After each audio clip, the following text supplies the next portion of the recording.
Odd to autumn. इस poem को लिखा था English late romantic poet John Keats ने 1819 में। ये कीट्स की आखिरी 6 ओड्स में से एक ओड है, जिन 6 ओड्स के लिए कहा जाता है कि इंग्लिश लिटरेचर में सबसे ज़्यादा पढ़े जाने वाली कविताएं हैं ये। अब उस जमाने में ओड लिखी जाती थी किसी चीज़ को, किसी स्पेसिफिक चीज़ को ग्लोरीफाई करने के लिए। जैसे इस पोएम में ऑटम की बात की गई है तो ऑटम को बढ़ा चढ़ा के बताया जाएगा। ये समझ लो कि ये कीट्स की सारी पोएम्स में से सबसे फेमस पोएम है। पहली लाइन में वो बोलते हैं सीजन ऑफ मिस्ट एंड मेलो फ्रूटफुलनेस। ये ऑटम के सीजन की बात कर रहे हैं कि ऑटम का सीजन जो है वो धुंध का सीजन है। धुंध मतलब कोहरा, मिस्ट का मतलब होता है कोहरा, और पके हुए फलों का सीजन है। मेलो फ्रूटफुलनेस का मतलब पके हुए फल, मेलो का मतलब होता है पका हुआ होना। आगे वाली लाइन में बोलते हैं close bosom friend of the maturing sun. ये ऑटम को बोल रहे हैं कि तुम एक बहुत क्लोज फ्रेंड हो, यानी इंटीमेट वर्ड यूज किया जाता है, इंटीमेट फ्रेंड हो सूरज के, कि ऑटम के सीजन तुम सूरज के एक अच्छे फ्रेंड हो, गुड फ्रेंड हो। सूरज जिसकी गर्मी और लाइट हेल्प करती है तुमको कि तुम फ्रूट्स और वेजिटेबल को ग्रो करने में मदद कर सको, फलों और सब्जियों को ग्रो करने में मदद कर सको। क्योंकि आपने देखा होगा कि ऑटम के सीजन में फ्रूट्स और वेजिटेबल अच्छे ग्रो करते हैं। आगे वाली लाइन में बोलते हैं कंस्पायरिंग विथ हिम। कंस्पायर का मतलब होता है किसी के खिलाफ साजिश रचना, लेकिन यहाँ पे साजिश रचने की सेंस में यूज नहीं हुआ है कि तुम उसके साथ प्लान बनाते हो। हिम कौन है यहाँ पर? सूरज। सूरज के साथ में प्लान बनाते हो। अरे ओ ऑटम के सीजन, तुम सूरज के साथ मिलकर प्लान बनाते हो हाउ टू लोड, कि कैसे लोड कर दें, कि कैसे भर दें, एंड ब्लेस, भर दें, ब्लेस कर दें, भर दें इस पृथ्वी को विथ फ्रूट एंड वाइन्स, फलों से, फूलों से, that round the thatch eaves run. इस लाइन का मतलब यह है कि जो फार्म हाउस होते हैं, गांवों में जो फार्म हाउस होते हैं, उनकी जो छतें होती है, उनके जो किनारे होते हैं ना, छतों के किनारे, उनकी छतों के किनारों को फ्रूट्स, वाइन से भरने के लिए तुम प्लानिंग करते हो सूरज के साथ मिलकर ऑटम के सीजन।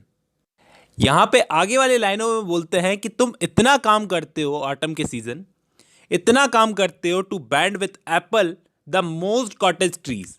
इसका मतलब कि पेड़ों पर फल लाने के लिए तुम इतना काम करते हो कि पेड़ों पर फल आ जाए और उनकी ब्रांचेस जो हैं, पेड़ों की ब्रांचेस नीचे की तरफ लटक जाए उन फलों के वेट से। एप्पल के जो ट्रीज होते हैं ना, मॉजी एप्पल ट्रीज बोला है यहाँ पे, देखो मॉज कॉटेज ट्रीज मतलब मॉजी एप्पल ट्रीज, उनकी ब्रांचेस। और ये ट्रीज कहाँ लगे हुए हैं? फार्म हाउस के बाहर की तरफ। एंड फिल ऑल फ्रूट्स, तुम सारे फलों को भर देते हो विद राइपनेस, राइपनेस का मतलब पकाना, पकावट से, टू द कोर, अंदर तक तुम फलों को पका देते हो सूरज के साथ मिलकर। To swell the gourd and plump the hazel shells with a sweet colonel.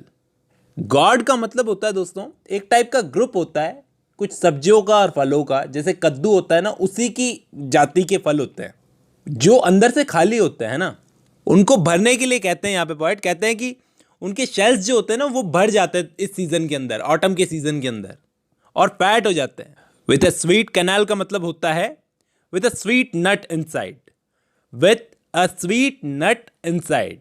अखरोट को अगर तोड़ो तो अंदर से स्वीट नट निकलता है ना, उस टाइप से।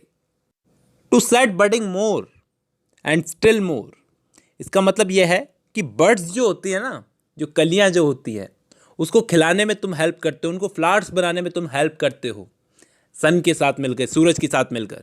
वो ग्रो करती हैं, ग्रो करके फ्लावर्स बन जाती हैं। लेटर फ्लावर्स का मतलब बाद में फ्लावर्स बन जाती है, और वो फ्लावर्स बन के किन के काम में आती है? बीज के, यानी कि मधुमक्खियों के। फॉर द बीज का मतलब मधुमक्खियों के काम में आती हैं। और जब मधुमक्खियाँ उनका रस चूसने आती है फूलों का, until they think warm days will never cease, cease का मतलब होता है रुकना। तो वो मधुमक्खियाँ क्या सोचती है? उन फूलों से रस चूसते हुए सोचती है कि ये वार्म डेज जो है, गर्म दिन कभी खत्म नहीं हो। Until they think warm days will never cease, कि ये गर्म दिन कभी खत्म नहीं होंगे, क्योंकि for summer has over brimmed their clammy cells. ये मधुमक्खियों के छत्तों के लिए कहा है कि मधुमक्खियों को लगता है कि ये गर्म दिन कभी खत्म नहीं होंगे, ये हमेशा के लिए हैं, क्योंकि इस गर्मी के मौसम ने, इस ऑटम के सीजन ने फ्लावर्स से जो उनको रस चूसने का मौका दिया और उनके जो सेल्स हैं, मधुमक्खियों के छत्ते, वो अभी शहद से ओवरफ्लो कर रहे हैं।